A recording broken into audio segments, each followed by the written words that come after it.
Scheme है जनाब, तारीख में पहली बार लाइफ स्टॉक शोबे की तरक्की वास्ते मोहतरमा ने इशारा किते बेहतरीन है 4 अरब रुपए से जायद की खतीर रकम से लाइफ स्टॉक कार्ड का इजरा, जिसमें फार्मर को 11 अरब रुपए का बिला सूद कर्ज दिया जाएगा।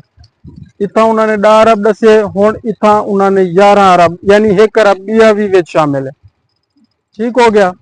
1 अरब रुपए की लागत नाल सीमन जेड़ा बिज रखा वेंदे गमी दे उते मंजी दे उते ओ खरीद किता वे सी ते ब्राह्मण सीमन दा नाम तुसां सुनिया हो सो, वो बड़ा कीमती ते बड़ा महंगा जेड़ा टीका 5-5 हज़ार दा 10-10 हज़ार दा ते 20-20 हज़ार दा प्राइवेट लोग ही रखेंदे रह गए।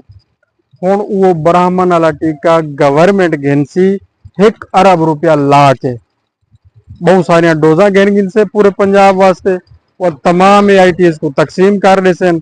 वो जड़ा है ना जेड़ी गां बेनस्ल है, चोलिस्तानी कहनी रलोड़े, साहिवाल कहनी रलोड़े, जिंदी नस्ल का पता कहनी उन्दे उत्ते ए रखा वे सी टीका जल्ले उठ सी। और रखने वास्ते सारा टेक्नीशियन मौजूद है, मोहम्मद हसन अब्बास, और एक भी टेक्नीशियन है इमरान जवेद, वो कोट खलीफे दा। ठीक है ना जी। इनका नंबर लाजमी गिन सो, इन्हें नाल राबते च रहो।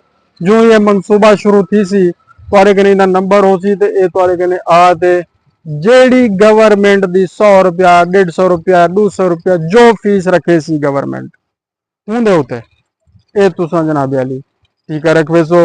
उन तो बाद 2 अरब रुपए की लागत नाल गरीब बेवा ते तलाक शुदा खवातीन, गरीब होवे बेवा होवे या तलाक शुदा होवे, उन्हें वास्ते 11,000 गमी मंजी तकसीम कित्या सन पूरे पंजाब में।